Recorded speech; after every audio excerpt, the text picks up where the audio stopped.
요즘 여러분의 생각과 마음을 지배하고 있는 단어는 무엇입니까?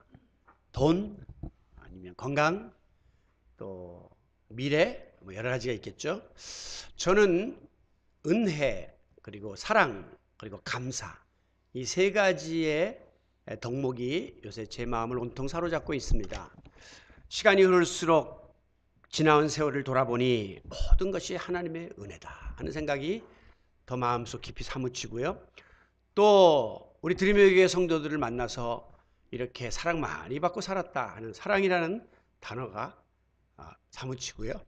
그러니까 자연히 감사가 자꾸 나오는 거예요. 그래서 은혜와 사랑과 감사, 이 세 단어가 요새 제 마음을 늘 사로잡고 있습니다.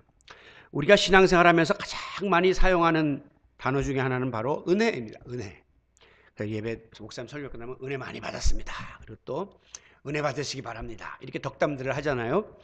그런데 이제 사람들이 세계관을 나름대로 가지고 있는데 다음 같은 세 가지로 분류할 수가 있습니다. 먼저는 세상의 모든 일은 그냥 자연히 우연히 그냥 그렇게 되어지는 것이다 라고 이야기하는 거죠.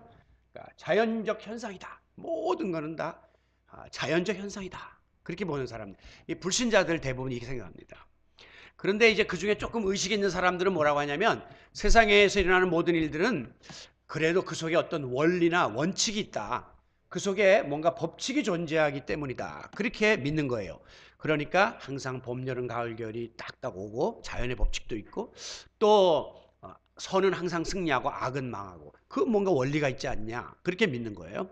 그런데 이제 우리 그리스도인들은 거기에 더하기를 이 모든 세상의 이치는 절대자이신 하나님이 우리 인간에게 부여해 주신 은혜로 사는 것이다 라고 믿는 것입니다. 이게 바로 신앙적 세계관이라고 말할 수 있습니다. 저와 여러분이 갖고 있는 그리스도인의 세계관이죠.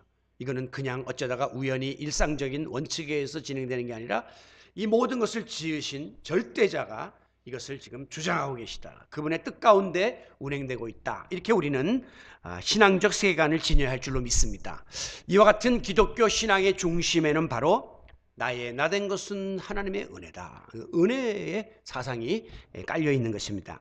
어쩌다가 우연히 혹은 내가 열심히 노력해서 내 공로로 또 내 노력으로 된 것이 아니다 하는 것이죠. 은혜라고 하는 것은 내 편에서는 아무 조건도 없고 내놓을 것도 없음에도 불구하고 무조건적으로 하나님께서 그냥 선물로 일방적으로 우리에게 베풀어 주신 것이 바로 은혜입니다. 그래서 은혜를 헬라말로는 카리스라고 이야기하고 또 영어에서는 기프트라고 합니다. 기프트라는 것은 선물이에요. 선물. give 하잖아요. give 거기서 나온 단어인데 기프트. 기프트 이게 바로 은혜입니다. 은혜. 그러니까 은혜를 주는 사람이 뭐 따지고 계산해 줍니까? 그냥 좋으니까 그냥 잘하라고 이렇게 주는 거잖아요. 이 바로 사랑의 결정체가 하나님의 은혜입니다. 그러므로 오늘 우리는 하나님께로부터 받아 누리고 있는 다음 두 가지의 은혜에 대해서 항상 감사하며 살아야 됩니다. 먼저는 육적인 은혜인데요. 내가 지금 여기에 이렇게 살아서 생존하고 있다고 하는 것입니다. 요즘 뭐 하도 희한한 병들이 많고 바이러스가 많고 이래서 정말 사람이 하룻밤 사이에도 무슨 일을 당할는지 알 수 없는데 저도 오늘 아침에 눈을 이렇게 떠보니까 눈이 좀 부었더라고요. 붓긴 부었지만 이렇게 기고 동작하는데 지장이 없고 보는 데는 전혀 지장이 없습니다. 좀 작아 보이셔도. 그런데 이 살아있음 자체가 얼마나 하나님의 큰 은혜인지 몰라요. 왜? 간밤에도 자기가 벗어놓은 신발 못 신고 그냥 가신 분들이 수두룩해요. 그런데 우리는 지금 또 생존하고 있잖아요. 하나님이 내게 생명을 주셨다고 하는 생존의 은혜를 날마다 눈뜰 때마다 감사하고 또 주무실 때마다 감사하면서 주무시기를 바라요.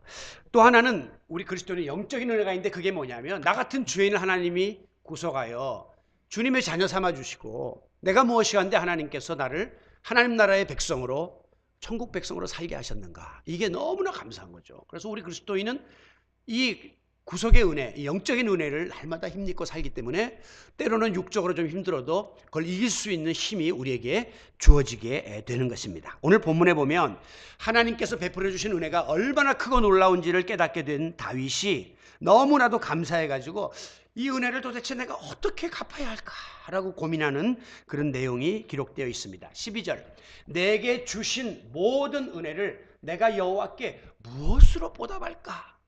스스로 반문하는 거예요. 자문하는 거예요.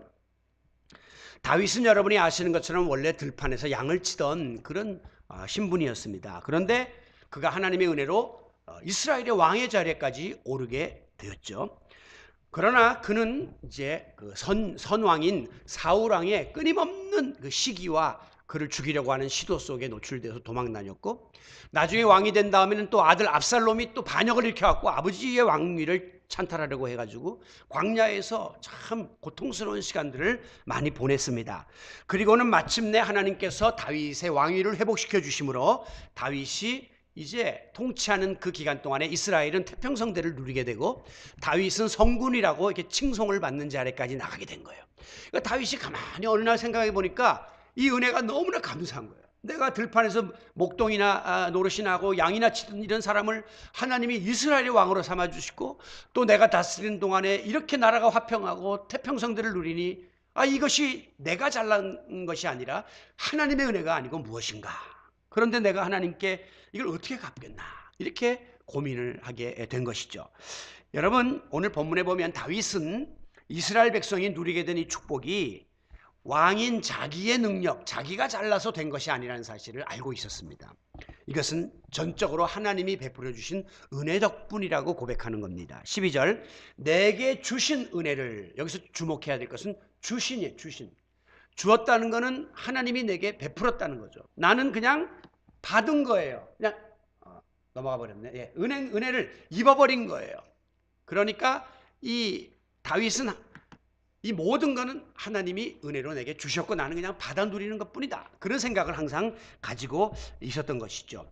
이 내게 주신 은혜를 이라는 이 표현 속에 생략된 것이 주어가 있는데, 누가 내게 주셨냐?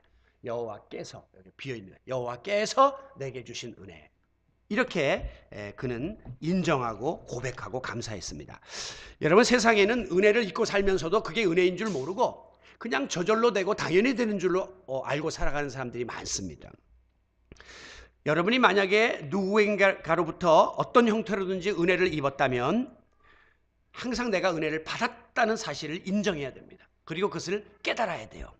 그래야 감사도 할 수 있고, 그래야 뭘 좀 어떻게 보답해 볼까 하는 마음도 품게 되는 것이지, 은혜 자체에 대해서 은혜가 은혜인 줄도 모르는 무지한 가운데 빠지거나 은혜를 받고서도 느끼지 못하는 무감각 속에 빠지게 되면 보답은커녕 모든 것을 망각하고 살 수밖에 없는 것입니다.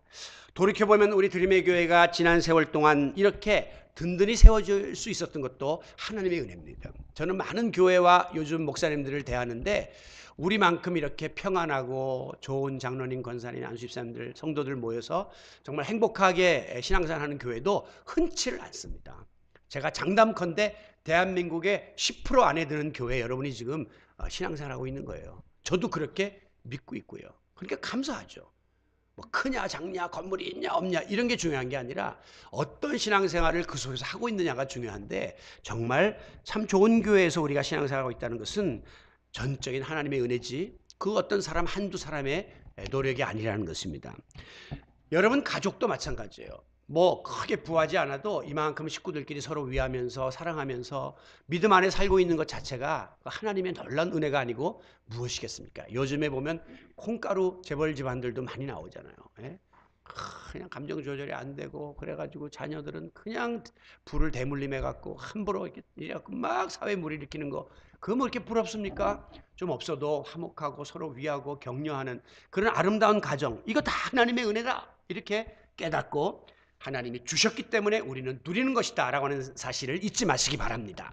그리고 또 하나 중요한 것은 다윗은 내게 일어나는 모든 것이 은혜다 생각했어요.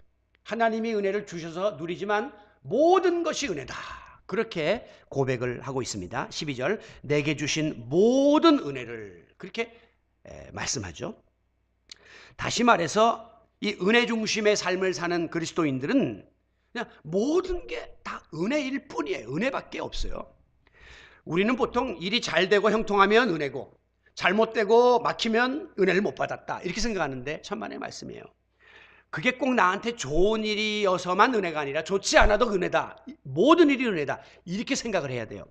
성공도 은혜, 실패도 은혜, 칭찬을 받아도 은혜, 또 꾸지람을 받아도 은혜, 건강한 것도 은혜, 질병 중에도 은혜, 부요함도 은혜, 가난에도 은혜, 심지어는 고난도 죽음도 은혜다라고 믿으면 하나님께서 은혜가 될 수 없었던 그런 부정적인 것까지도 은혜가 되도록 만들어주시는 축복이 임하게 될 줄로 믿습니다.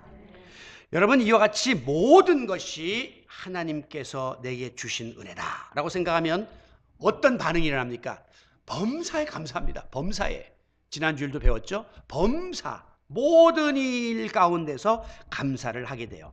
여러분이 지금 어떤 사람에게 분에 넘치는 예상치 못했던 선물을 받았다, 대접을 받았다 해보십시오. 그 대접이 뭐 선물의 내용이 뭐 크냐 작냐 비싼 거냐 싼 거냐를 떠나서 너무 마음속에 고마운 거예요. 그 나를 기억해주고 내게 어떤 은혜를 베풀어주는 그것 자체가 고마운 거예요. 뭘 오늘 먹어서 고마운 게 아니라, 뭘 받아서 고마운 게 아니라 그 행위 자체가 우리가 감사한 것이죠. 그렇기 때문에 은혜를 받은 사람은 뭐 조건, 뭐 상황 이런 걸 떠나서 그 은혜 받음 자체가 범사에 감사하게 되는 것입니다. 이걸 바로 우리가 절대적, 초월적, 무조건적 감사다, 그렇게 말할 수 있는 것이죠. 그리고 나서 일어나는 두 번째 반응이 뭐냐면 이거 어떻게 좀 갚아야 되겠는데, 그런 마음이 생긴단 말이죠. 우리 한국에는 이제 경조사에 부조를 하는 이제 문화가 있는데, 죄송하지만 제가 미국에 살 때 뭐 이런 거 없습니다. 그 사람들은 결혼할 때도 딱 그냥 뭐 원하냐 이렇게 물어보면 리스트를 쫙 정해줘요. 그러면 전기밥솥 예를 들면 뭐 프라이팬, 뭐 집에 간단한 스탠드, 뭐 그러면 그쪽 가면 그 중에 하나씩 그냥 물건 사다가 주는 거지 뭐 돈으로 이렇게 하는 건 없어요. 근데 우리나라가 물론 그런 데 대한 부작용도 있지만 그 사실 저도 상을 당해 보니까 이게 굉장히 힘이 되는 거예요. 여러분들이 십시일반 모아주는 이것이 이 상을 치르거나 결혼식을 치르는데 힘이 되고, 그 다음에는 제가 그거를 다 정리해놔요. 그랬다가 나중에 또 저분이 어려움을 당했을 때 소위 품앗이죠. 또 우리가 또 그것을 다시 되돌리는 것이죠. 그러니까 갚아야 된다는 빚진 의식을 항상 갖게 되는 것입니다. 그러므로 우리 그리스도인들은 하나님의 은혜가 깨닫게 되는 순간부터 내 마음속에 하나님의 은혜에 대한 채무의식, 나 빚 졌다, 내가 하나님한테 큰 빚을 졌다, 그런 마음을 지니게 되는 것이 당연한 것입니다. 여러분, 우리가 다른 사람한테 빚을 진 거는 아닌 말로 조금 노력하면 갚을 수 있어요. 그리고 내가 그 사람에게 이런 신세를 줬으면 나중에 그 사람이 어려울 때 또 되돌려주면 되니까요. 그러나 이 하나님께 진 빚, 이 사랑의 빚을 이거 뭘로 갚겠습니까 도대체? 예? 당신의 독생자 예수 그리스도를 십자가에 달려 죽기까지 내어주시면서 내 영혼을 구원해 주셨는데 이 빚을 내가 돈으로 갚겠습니까? 내가 노력으로 갚을 길이 없단 말이죠. 그래서 우리가 부르는 찬송 중에 보면 주의 크신 은혜 받고 일생 빚진 자 되네, 일생을 빚진 의식을 갖고 사는 거예요. 내가 저분에게 결혼식 때 우리 아이 부조해줘서 빚졌으면 그 아이 결혼식 때 갚으면 그거 끝났어요, 관계가. 그런데 우리가 하나님께 진 빚은 일생 진 빚이에요. 그런가 하면 늘 울어도 눈물로써 못 갚을 줄 알아, 울고 불고 내가 무슨 노력을 해도 아예 못 갚는 은혜가 이게 사실 하나님의 은혜거든요. 하늘을 두루마리 삼고 바다를 먹물로 삼아 그 하나님의 사랑을 막 기록한다 해도 다 기록할 수 없고 채울 수 없는 것이 하나님의 은혜인 줄로 믿습니다. 그렇다면 다윗이 도대체 내가 그렇다면 이 은혜를 뭘로 어떻게 이걸 갚느냐 고민할 수밖에 없잖아요. 그러나 다윗이 마음속으로 내가 이 은혜의 빚을 정말 10,000분의 1 아니 100,000분의 1이라도 갚을 수 있는 길이 있다면, 또 빚을 갚는 신용이라도 좀 할 수 있다면 고민하다가 찾아낸 3가지의 은혜 갚음의 은혜 보답의 길이 있습니다. 그게 바로 오늘 본문에 나오는데 13절, 먼저는 나는 이제 하나님의 영광을 위해 살겠다, 이렇게 결단한 거예요. 하나님의 영광을 위해 솔라 그로리아 데오, 오직 하나님의 영광을 위하여 살겠다. 13절, 내가 구원의 잔을 들고 여호와의 이름을 부를 것이다. 그 말은 나를 구원해 주신 하나님의 이름을 송축하고 그분께 영광을 돌리는 삶을 살겠다, 이렇게 결심을 하게 된 것입니다. 여러분, 우리가 어떤 사람에게 은혜를 입으면 그 은혜를 베풀어 준 대상에게 감사하는 의미로 그분의 이름을 높이는 일을 합니다. 이번에 우리나라 농구팀이 북한을 다녀왔는데 그 북한에서 한 경기장 이름이 그 정주영 체육관이에요. 왜? 옛날 현대 정주영 씨가 가서 지어준 거예요. 아무리 이념이 다른 북한이지만 그 사람이 여기 와서 엄청난 돈을 들여서 이 체육관을 지어줬기 때문에 거기다가 정주영이라는 이름을 붙여갖고 그 이름을 돌아가셨지만 기억하고 후대들이 높이는 거예요. 여러분, 누군가 나에게 은혜를 베풀어주면 그 은혜를 보답하기 위해서 그 이름을 높이는 비근한 예가, 지금 월드컵이 한참이지만 운동 선수들이 우승을 하면 항상 두 사람의 이름을 들먹입니다. 저 두 부류에 하나는 부모님 이름. 꼭 그래요. 나를 낳아주시고 길러주시고 어려운 가운데에서도 이렇게 뒷바라지를 해서 오늘이 있기까지 우리를 돌봐주신 아버님, 어머님, 이름은 구체적으로 안 밝히지만 아버님, 어머님께 영광을 돌립니다. 그 이름을 높인단 말이죠. 그리고 꼭 또 한 분이 있습니다. 나를 선수로 발탁해서 이렇게 한계가 많았던 나를 여러 가지로 지도해 주셔서 오늘의 이르기까지 인도해 주신 아무개 감독님, 코치님, 그분의 이름을 꼭 들먹이면서 자기만 우승컵을 들고 혼자 영광을 받는 게 아니라 이 영광을 그분들께 돌리는 그런 행위를 하는 것입니다. 찬송가 305장 Amazing Grace, 나 같은 죄인을 살리신 그 은혜 놀라워라는 찬송은 안 믿는 사람들도 가끔 보면 텔레비전에서 뭐 열린 음악회 같은 데서도 자주 불러요. 그런데 이 곡을 작사한 사람이 존 뉴턴이라는 사람인데, 이분이 과거에 하던 일이 뭐냐면 아프리카에서 흑인들 잡아다가 미국이나 영국에다 팔아먹는 악덕 인신매매범입니다. 얘가 노예상이었어요. 그런데 그가 나중에 예수를 믿고 자기가 하는 짓이 얼마나 큰 죄인가를 깨닫고 회개하고 그 다음에 자기의 모든 것을 들여서 목사가 되었습니다. 그러면서 그가 세상을 떠나기 전에 묘비에다가 남길 글을 미리 적어놨는데 이렇게 했습니다. 존 뉴턴, 그는 한때 방탕한 노예 상인이었으나 주 예수 그리스도의 풍성한 은혜로 구원받아 하나님의 자녀로 살다 가노라.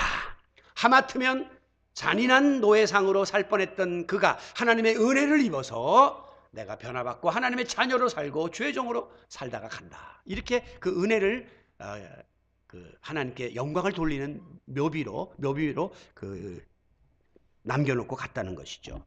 비록 부끄러운 과거를 살았으나 하나님께 영광을 돌리며 살게 된 그 자기의 삶을 고백하는 것입니다.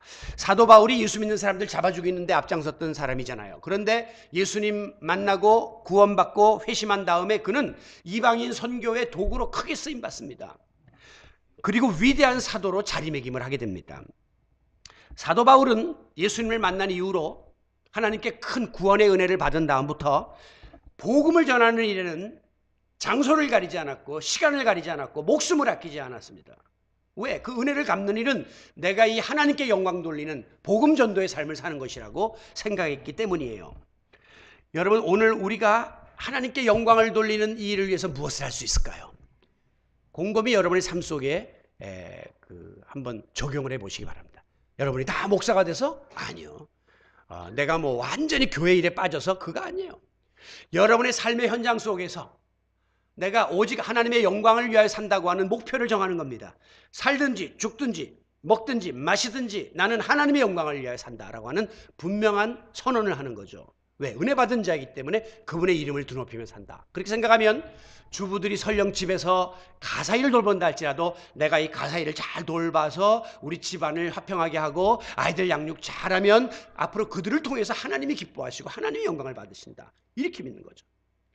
또 우리 남편들은 나가서 열심히 일하면서 삶의 현장에서 내가 정직하게 일하고 최선을 다해 일해서 정말 우리 가정을 잘 부양하고 사회의 일원으로서 역할을 감당하면 이것을 통해서 하나님이 영광을 받으신다. 그렇게 믿는 것입니다.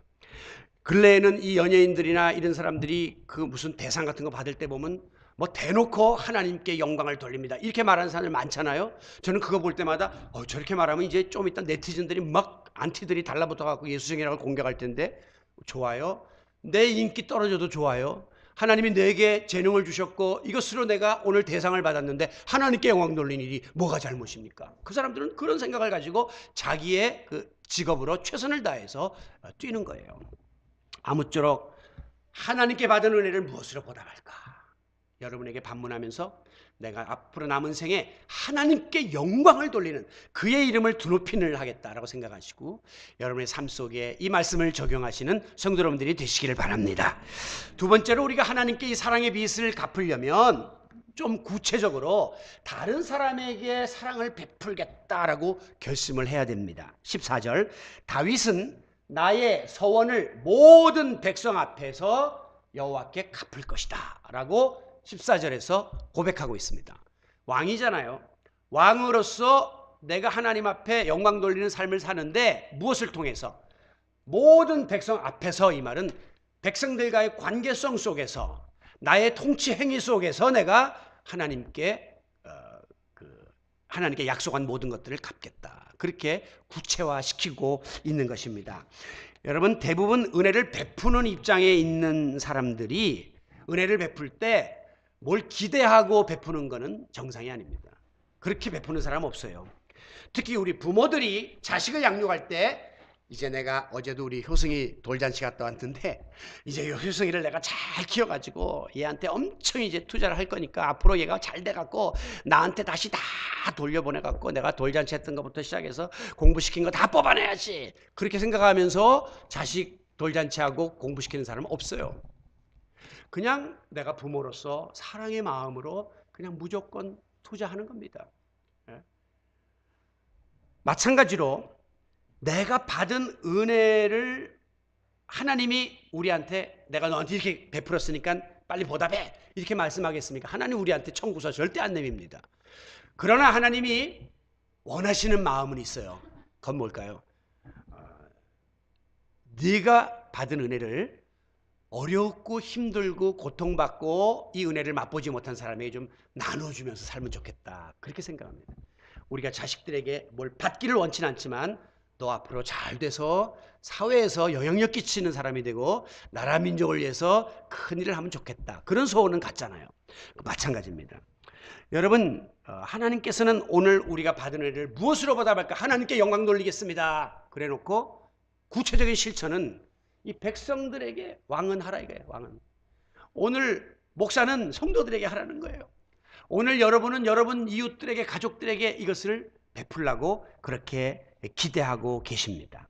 은혜라고 하는 것은요, 릴레이의 그 성격을 지니고 있습니다. 그래서 장기 기증 같은 거 보면 누가 나한테 장기를 기증하면 이 사람이 신장을 받았으면 나중에 다른 거 줄 수 있는 게 있으면 또 그걸 또 간을 또 이식하는 거예요. 받아본 사람이 나눌 줄 알거든요. 왜? 그게 얼마나 고마운 일인가를 아니까 또 주는 거예요. 예수님은 마태복음 5장 40절에서 너희가 이 형제 중에 지극히 작은 자 한 사람에게 한 것이 곧 내게 한 것이다 그랬어요.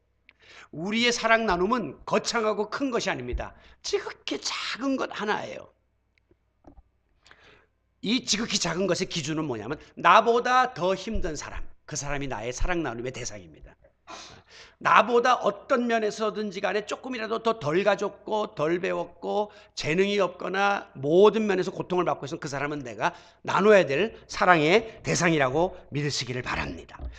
사도 바울도 마찬가지예요. 빌립보 2장 4절에 보면 각각 자기 일을 돌아볼 뿐더러, 사람이 자기 앞가림하는 거는 그건 기본이에요. 그건 해라. 그리고 나서 이어서 말하기를 각각 다른 사람의 일을 돌아보아 나의 기쁨을 충만하게 하라. 각각 자기 일을 돌아보는 거, 자기 앞가림하는 거는 안 믿는 사람도 다 하는 거고 기본이고, 그것뿐만 아니라 플러스 그리스도인은 각각 다른 사람에게까지 눈을 돌려서 그 사람들의 이름을 돌아보면 하나님의 기쁨이 충만해지고 하나님이 영광을 받으신다는 거예요. 그러므로 오늘 우리에게 주어진 중요한 과제가 바로 사랑의 나눔, 사랑의 실천인 것입니다. 여러분 지금 누리고 있는 모든 것이 하나님의 은혜인 줄로 믿습니까? 값없이 받으셨잖아요. 그렇다면 그것을 좀 다른 사람들에게 나누어 줘 보세요. 그게 하나님께 받은 은혜를 보답하는 길입니다. 그러므로 우리 주위에 있는 어려움에 처해 있는 이웃들에게, 성도들에게 내가 받은 사랑을 나눔으로 내가 은혜에 보답하겠다 하는 결심을 가지시면 어려운 사람들이 눈에 들어옵니다. 그리고 그 사람을 도울 수 있는 방법이 생각이 납니다.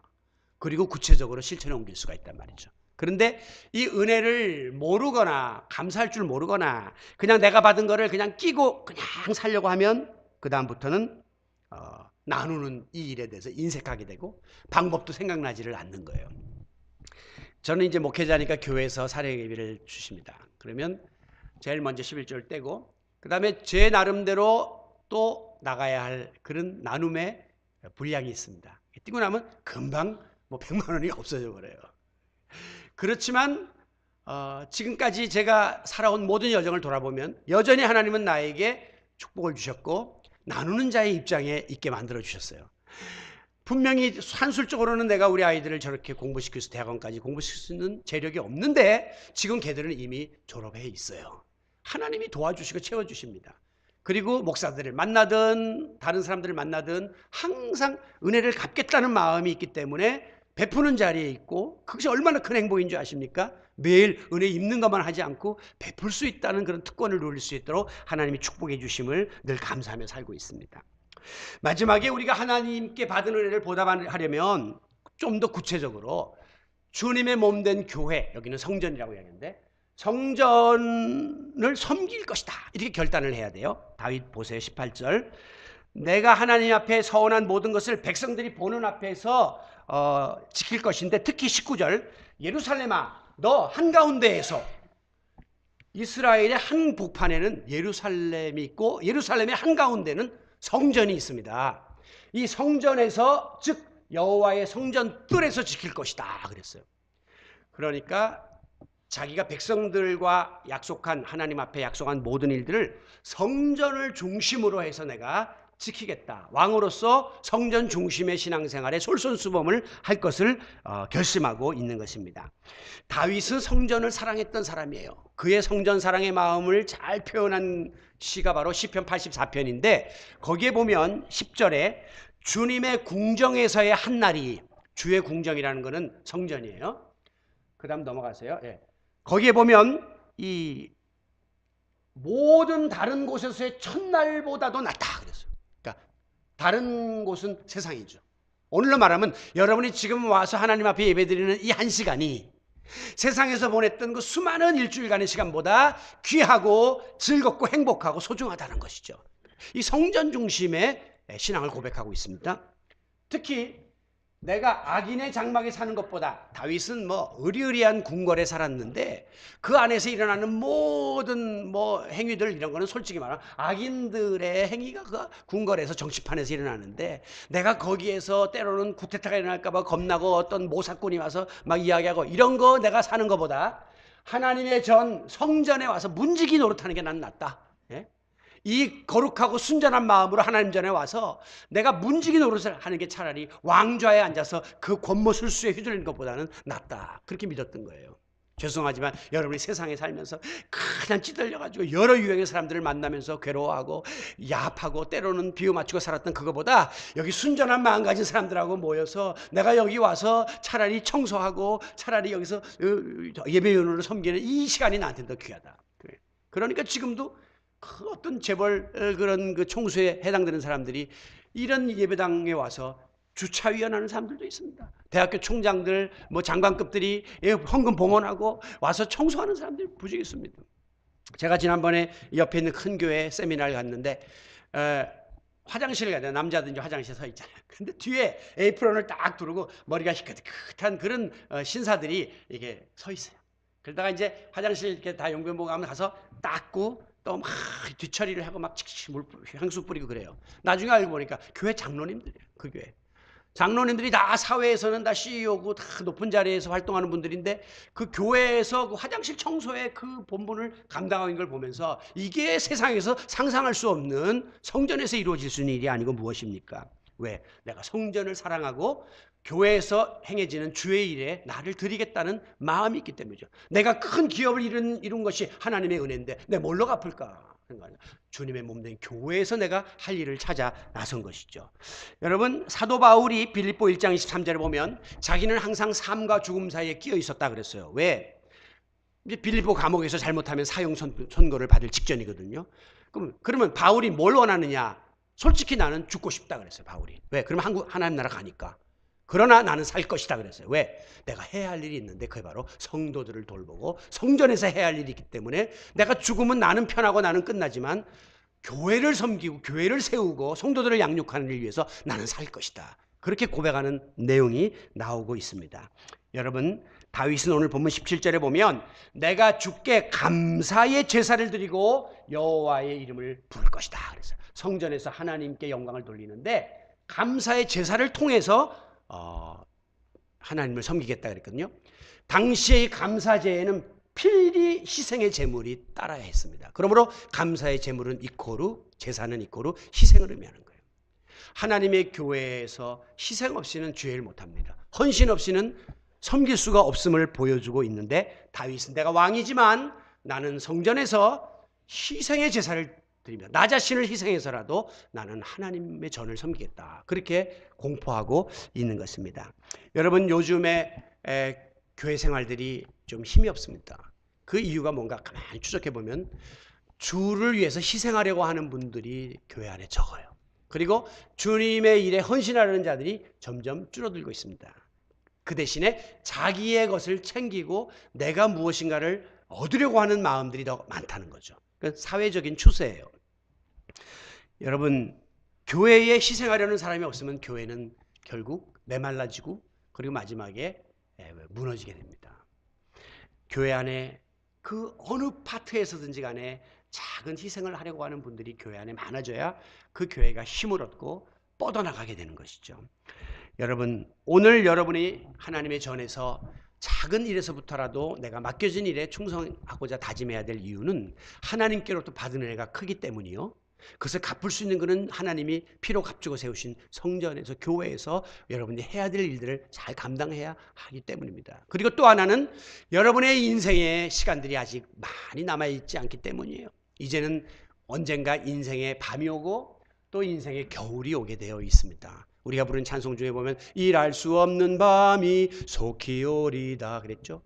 밤에는 일하는 거 아닙니다. 일하고 싶어도 못해요. 왜? 다 문 닫아버리고 들어가 버리니까.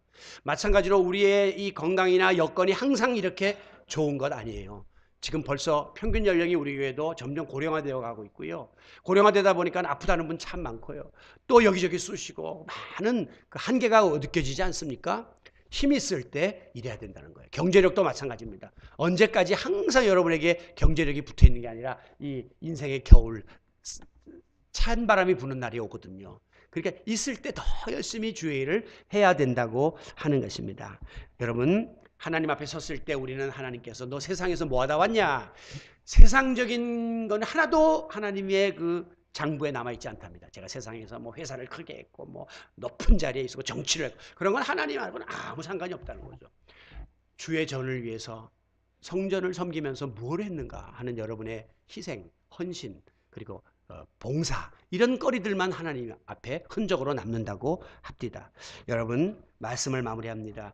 요즘에 시간이 이렇게 빨리 흐르고 또 신앙의 연조가 더해갈수록 이상하게 우리는 하나님의 은혜에 대한 감격이 식어집니다. 감사가 식어집니다. 인간이기 때문에 그렇습니다. 이상하죠? 신혼부부가 그렇게 열렬히 사랑해가지고 밤낮 없이 만나고 싶어서 이제는 결혼했는데 딱 몇 년 지나니까 뜸해지고, 그리고 여러 가지 면에서 관심도 적어지고 전화도 안 하고, 근데 하루에 10번 전화도 안 하고, 그렇게 왜 이렇게 되는 겁니까? 시간이 흐르면 더 사랑이 불타야 되는데 사랑이 식는단 말이죠. 교회가 개척을 해서 10년 넘어가면 그 우리의 열심이 막 불타야 될 거 아닙니까? 이제 세월이 흘렀으니까. 근데 점점 식는단 말이죠. 이게 우리 인간의 한계입니다. 그러나 그러기 때문에 신앙생활도 자꾸 타성해졌고 교회 생활도 자꾸 나태해지고 이런 거예요. 이와 같은 때 우리는 스스로에게 질문해야 합니다. 내가 하나님께 받은 이 은혜를 무엇으로 보답할고, 아무것도 없던 교회에서 이만큼 성도들이 모여서 지금 신앙생활을 하는데 이 은혜를 뭘로 보답할까? 성도들이 이렇게 사랑을 베풀어줘서 이만큼이라도 목회를 하고 있는데 내가 이 은혜를 뭘로 보답할까? 항상 질문해야 합니다. 질문하지 않으면 답이 나오질 않거든요. 깨닫고 질문을 해야 돼요. 다윗은 내가 하나님의 영광을 위해 살리라, 사사로운 인간의 어떤 목표를 위해 사는 게 아니라 궁극적으로 하나님의 영광이라고 하는 분명한 목표를 잃어버리지 마시기 바랍니다. 그리고 그것을 구체적으로 내 삶 속에 다른 사람에게 내가 사랑을 나누면서 은혜를 베풀면서 살겠다. 그리고 하나님 기뻐하시는 이 주의 몸된 교회를 위해서 내가 희생하고 헌신하면서 살겠다라고 하는 이 세 가지의 결단이 다윗처럼 우리 마음속에 차고 넘치게 되시기를 예수님의 이름으로 축원합니다.